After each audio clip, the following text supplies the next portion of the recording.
যা কিছু ঘটে সবই কি আল্লাহর ইচ্ছায়? তাহলে আমরা গুনাহ করলে আমাদের দোষ কেন? নাস্তিকদের সবচেয়ে ধ্বংসাত্মমূলক ভুল বিশ্বাসের শক্তিশালী জবাব নিয়ে আজকের আমার এই ভিডিও। ধরে নিন আপনি রাস্তায় হাঁটছেন, হঠাৎ এক শিশু রাস্তায় দৌড় দেয়, পিছন থেকে এক গাড়ি আসছে। আপনি চাইলেই তাকে বাঁচাতে পারতেন, কিন্তু আপনি চুপচাপ দাঁড়িয়ে থাকলেন। শিশুটি মারা গেল। এখন নিজেকে প্রশ্ন করুন, এর জন্য দায়ী কে? আপনি নন?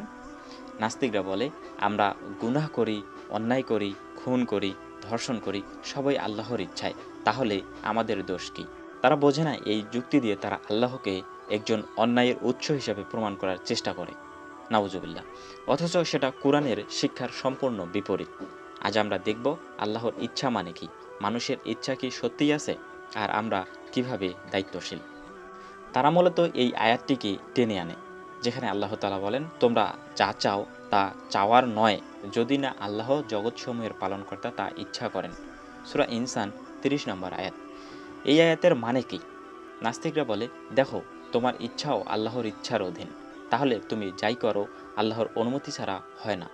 তুমি চুরি করলে, হত্যা করলে, সেটাও তো আল্লাহর অনুমতিতেই হয়। তারা এইভাবে ইরাদাহ কাউনিয়া ও ইরাদাহ শারিয়া, এই দুই রকম ইচ্ছার পার্থক্য বোঝে না। ইরাদাহ কাউনিয়া হলো সৃষ্টি বিষয়ক ইচ্ছা। এটা হচ্ছে এমন একটি ইচ্ছা যার দ্বারা সব কিছু অস্তিত্ব লাভ করে। যেমন আগুন পোড়ায়, বৃষ্টি নামে, মানুষ পাপ করে, ভালো কাজ করে। এসব আল্লাহর জ্ঞানের আওতায় ঘটে। আল্লাহ এটা হতে দেন, কারণ দুনিয়াটা পরীক্ষার মাঠ। এখানে ভালো মন্দ দুটোই হতে দেওয়া হয়। আরেকটি হলো ইরাদাহ শারিয়া বা বিধান বিষয়ক ইচ্ছা। এটা হচ্ছে আল্লাহ কি চান আমরা করি। যেমন সালাত পড়া, সততা, সহানুভূতি, জিনা না করা ইত্যাদি। এই ইচ্ছা মানা না মানা আমাদের দায়িত্ব, আর পরীক্ষাও এখানেই।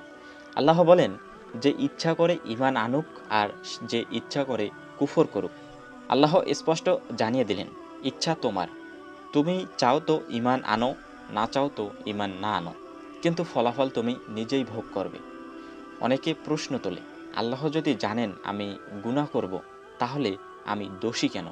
উত্তর সহজ, জানা মানে জোর করে করানোর নাম নয়। একজন শিক্ষক জানে অমুক ছাত্র পরীক্ষায় ফেল করবে, কিন্তু সে কি তাকে ফেল করিয়ে দেয়?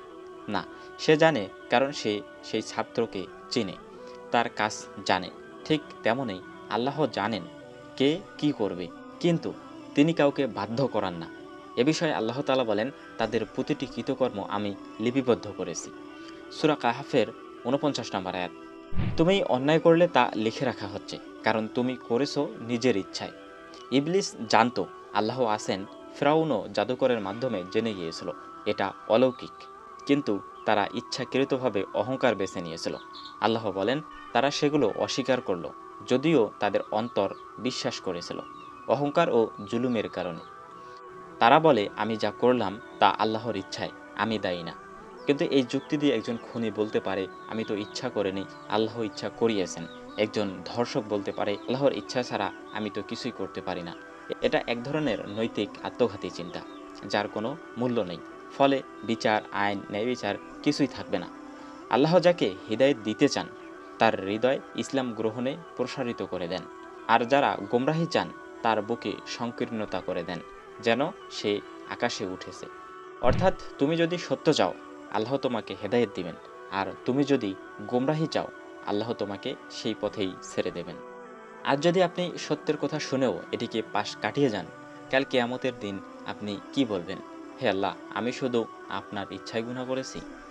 এই অজুহাতে আপনি কি রক্ষা পাবেন? না, কারণ আপনি নিজেই জানতেন আপনি গুনাহ করেছেন নিজের ইচ্ছায়। আপনি নিজেই জানতেন আল্লাহ সেটা পছন্দ করেন না। তাহলে কি আল্লাহর ইচ্ছায় সব কিছুই হয়? হ্যাঁ, কারণ সব কিছু তার নিয়ন্ত্রণে, কিন্তু তিনি জোর করে পাপ করান না। তুমি নিজের ইচ্ছায় যা করো, তার জন্য তোমার এই জবাবদিহি করতে হবে। আজকের এই ভিডিওর মূল বার্তা হলো, নাস্তিকতার ছলে গুনাহকে বৈধ দেবেন না। আল্লাহর ওপর দোষ চাপিয়ে নিজের দায় এড়াতে পারবেন না। সত্য জানুন, বুঝুন, গ্রহণ করুন, যতক্ষণ দেরি হয়নি। একদিন সব প্রশ্ন শেষ হবে। একদিন আমরা সবাই দাঁড়াবো এক জবাবদিহির দিনে। সেদিন এই কথাগুলো মনে পড়বে, কিন্তু তখন হয়তো আর সময় থাকবে না।